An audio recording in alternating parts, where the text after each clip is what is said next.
Hey everybody, JCB here with The Awesomest, and you're watching The Awesomest YouTube channel.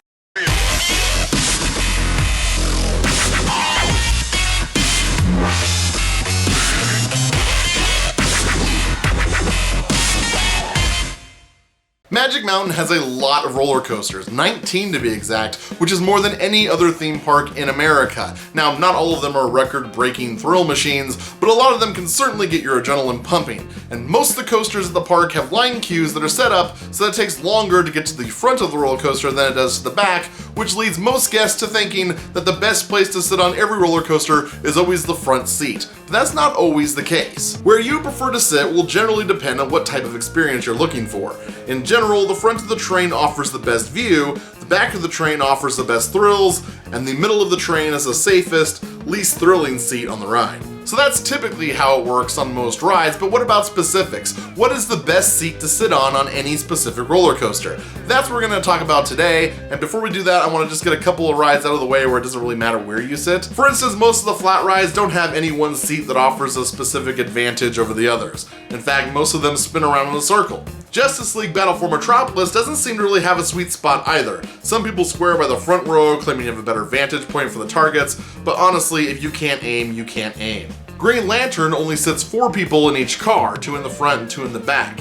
They only run 1 car at a time, and whether you're in the front or the back switches throughout the ride based on how you swing around. The only thing you really need to think about is which side of the park you want a view of as you climb to the top. Then of course there's Roaring Rapids, which try as I might, I can't seem to find any seat that has a repeatable outcome. This ride is Russian roulette with gallons of freezing cold water. The raft spins randomly based on momentum and weight distribution. There's no way to know which seat will get soaked and which will stay relatively dry. And then of course there's Viper. I don't care what anybody says, I've tried the front row, I've tried the middle, I've tried the back, I've pressed my head to the headrest, I've let my head stay relaxed and off the headrest, I barely rested my head against the headrest. No matter where you sit or how you sit, you're going to get beat up on that ride. I will say, however, that the front does offer the best view, and the back seat does feel faster. Then we get to 2 giant rides that offer a slight visual advantage if you pick one specific seat, but a much faster trip through the line if you pick any other seat on the train. I'm of course talking about Tatsu and X2. On Tatsu, riders lie on their stomachs and face forward. Most of the visual action is happening below you, and there isn't much happening straight ahead. So just about any seat on this coaster is fantastic. However, if you don't want to catch brief glimpses of people's feet dangling in front of you, or if you want a nice clear view of the lift hill, the very front row offers a very slight benefit. On X2, the train leaves the station backwards. The back of the train is then technically the front of the train, which gives you some great views. Though the way the train is situated means there's not much blocking your view in any of the seats. The actual back of the coaster is more intense because it whips over the hills and gathers more speed faster, but on this coaster you don't really need any added thrills. X2 is already a beast of a coaster. Because of these things, any seat on either of these coasters is fine, so you might as well save some time and choose any seat other than the very front. Speaking of ride queues, there was no ride at the park with a bigger trade-off than Riddler's Revenge. The view from the front is awesome, but the line at the back of the train is way shorter, so you have to choose between a short line and a more intense experience as you get whipped around quite a bit in the very back of the train, or a great view, but a little smoother, slower feeling ride and a much longer wait time. Then of course there are a few rides that all kind of work the same as each other. I'm talking about Batman, Scream, and Ninja. On these coasters you need to sit in the front row if you want to see anything other than the back of another seat in front of you. Even the added boost of speed and swerves in the very back isn't worth the trade-off of not seeing anything past the seat in front of you. Choose the front row and the outside seat if you want the best view. The one exception to this rule would be Batman, at least as of the time of this recording, because they just installed some video cameras on the back of every seat, which means every row, except for the very front row, gets a video recording of their ride experience. So instead of a ride photo, you can actually purchase a ride video, which is freaking awesome. I asked a few employees about it, and apparently it's a trial run on Batman, and they really wanted to be added to Tatsu, and I couldn't agree more, that's a fantastic idea. So how about Superman Escape from Krypton? Well, oddly enough, one of the shortest rides in the park has one of the longest wait times. Because of this, I recommend sitting in the very back. Not only will you technically reach a greater height than the people in the front row due to the backwards lunge, but the back row only seats 2 people, and since most groups at Six Flags tend to have 3 or more people, you'll have a few less groups in front of you in line, unless you somehow happen to get a bunch of couples ahead of you. While we're talking about Superman, let's quickly switch over to Lex Luthor's Drop of Doom, where you basically sit in one long, wide row, and so all the seats are basically the same,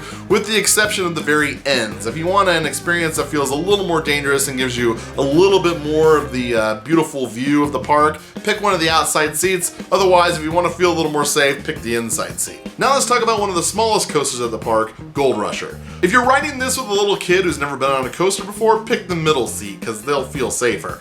If you want the best view, pick the front. But if you want the most extreme experience you could possibly have on this almost 50-year-old kiddie coaster, pick the very back seat. Gold Rusher is surprisingly fast at moments for such a small coaster, and that effect is amplified when you're all the way in the back. So if you're being forced to ride Gold Rusher and you'd rather be on something a little more intense, do yourself a favor and at least pick the very back seat. Next up is Full Throttle, and you're probably thinking, this is a launch coaster, so the best seat is definitely going to be in the front. Well, as far as the view goes, you're absolutely right, but the back seat is where the thrills are. First off, you have the 200-foot loop. If you thought that moment of weightlessness seems to last forever when you're in the front row, wait until you sit in the very last seat to make its way through the loop. And then there is the reverse launch. When you launch backwards out of the tunnel, the back seat climbs quite a bit higher than the front of the train and actually goes back upside down. Then finally we have the top hat element at the end.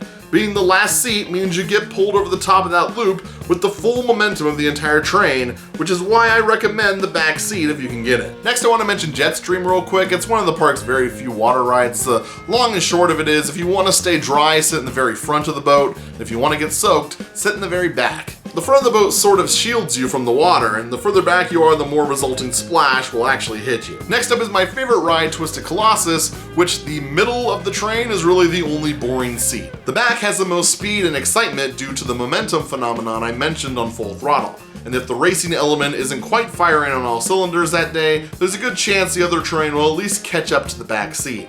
However, the very back can feel kind of rough sometimes. The front, by the way, gives you an amazing view of those super steep drops. Next up is the Wooden Coaster Apocalypse, and once again we have a situation where the front gives you the best view, while the back gives you the most thrills. Whereas the front row kind of crawls over the top of the lift hill and down the other side, the back of the train is dragged over the top at full speed. Either seat is great. The middle is a little bit smoother, so if you're worried about the roughness, you can choose that, but it's not quite as intense. Last but not least, I want to talk about Goliath. The back seat is very fast, but I personally love the front row, if only for that little bit of hesitation just before you go over that big slow motion drop. If you want to get the most out of the helix, sit on the right hand side of the car, as that'll get you closest to the ground. Anyway, those are my tips for picking a great seat at many of the roller coasters at Six Flags Magic Mountain. If this helped you, if you enjoyed it, be sure to like, comment, and subscribe as I release new videos every week. And until next time, keep being awesome. Structure at the park. It features 360-degree views of the entire... What's that? You say it's closed and it's been closed for years and shows no signs of ever opening ever again? Oh. What? Oh, I'm still the only person in this room?